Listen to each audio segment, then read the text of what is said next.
Cancer healer centre, a new beginning.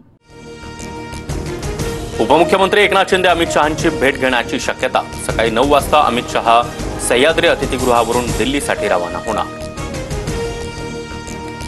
उपमुख्यमंत्री एकनाथ शिंदेंकडून अर्थ खात्यासंदर्भात गृहमंत्री अमित शहांकडे तक्रार. फायलींना लवकर मंजुरी मिळत नाही, तसंच आमदारांच्या विकास कामांना अडथळा येत असल्याची शिंदेंची तक्रार. सूत्रांची माहिती.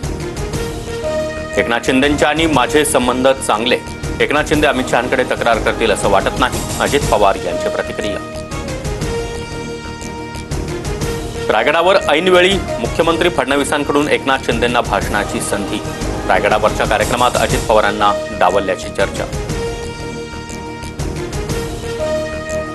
मुख्यमंत्री मला भाषण करा म्हणाले, मात्र वेळ कमी असल्यानं मी भाषण केलं नाही. शिवपुण्यतिथीच्या कार्यक्रमामध्ये भाषण न करणाऱ्यांवर अजित पवार यांची प्रतिक्रिया. सुनील तटकरे यांच्या घरी गृहमंत्री अमित शहांचं स्नेहभोजन. शहांच्या भेटीदरम्यान कोणतीही राजकीय चर्चा नाही. सुनील तटकरे यांची माहिती. एकाला पालकमंत्रीपद तर दुसऱ्याला पालकपणी. रायगडच्या पालकमंत्रीपदावरून आदित्य ठाकरे यांचा टोला. शरद पवार आणि अजित पवारांची एकाच बैठकीला उपस्थिती. रयत शिक्षण संस्थेच्या मॅनेजिंग काउन्सिलच्या बैठकीला काका पुतणे एकत्र.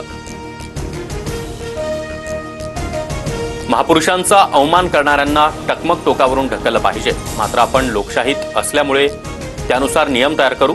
मुख्यमंत्र्यांकडून कडक कायदा आणण्याचे संकेत. शिवरायांचा अवमान करणाऱ्यांचा टकमक टोकावरून कडेलोट करावा असा सरकारचा विचार असेल तर कोरटकर आणि सोलापूरकर पासून सुरुवात करावी. अमोल मिटकरींची मागणी. आम्ही पक्ष फोडतो तसं शाळांनी विद्यार्थी फोडावे. पटसंख्या वाढीवर बोलताना गुलाबराव पाटलांचं वक्तव्य.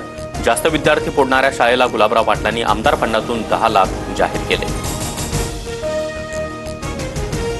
संदीप क्षीरसागर यांनी बीड नगर परिषदेच्या लेखपालाला जीवे मारण्याची धमकी दिल्याचा आरोप.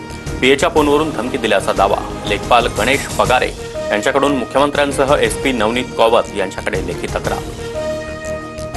सरपंच संतोष देशमुखांना 4 वेगवेगळ्या हत्यारांनी मारहाण. शस्त्रपरीक्षण अहवालामधून माहिती समोर. आरोपींनी यापूर्वी इतर व्यक्तींना देखील याच हत्यारांनी मारहाण केल्याची माहिती. मुख्यमंत्री देवेंद्र फडणवीसांच्या आर्थिक सल्लागारपदी प्रवीण परदेशी. लवकरच परदेशींच्या नियुक्तीचे आदेश जारी होणार. पश्चिम रेल्वेकडील नाईट ब्लॉकमुळे सकाळी विरारवरून सुटणाऱ्या लोकल अंधेरीपर्यंतच. धीम्या लोकल 10 ते 15 मिनिट उशिरानं सकाळी 8:30 पासून चर्चगेटसाठी सेवा सुरू होणार. पुण्यातील राजगुरुनगर इथून बेपत्ता झालेल्या तरुणीची हत्या. तरुणी गावातील व्यक्तीच्या दुचाकीवर गेल्याचं सीसीटीव्ही कॅमेऱ्यात कैद. दुचाकीवर घेऊन जाणाऱ्यांनाच तरुणीची हत्या केल्याची पोलिसांची माहिती. अष्टविनायकसह 5 मंदिरामध्ये वस्त्रसंहिता नियमावली लागू.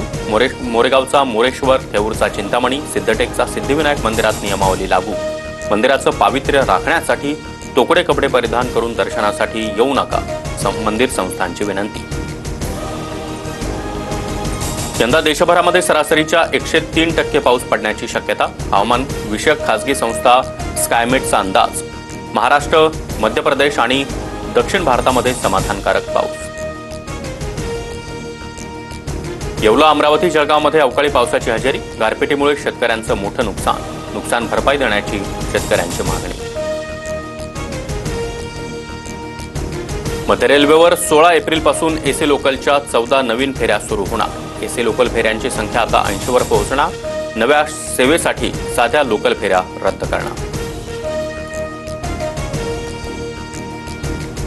पश्चिम बंगालच्या मुर्शिदाबादमध्ये वक्फ सुधारणा विधेयकाविरोधातील निदर्शनाला हिंसक वळण. हिंसक आंदोलनामुळे बाप लेकाचा मृत्यू तर गोळी लागल्यानं 1 जण जखमी. आयपीएलमध्ये सलग 4 पराभवानंतर हैदराबादचं दमदार पुनरागमन. पंजाब किंग्सवर 8 विकेट्स राखून दणदणीत विजय. सलामीवीर अभिषेक शर्माची 141 धावांची तुफानी खेळी. Cancer healer centre, a new beginning.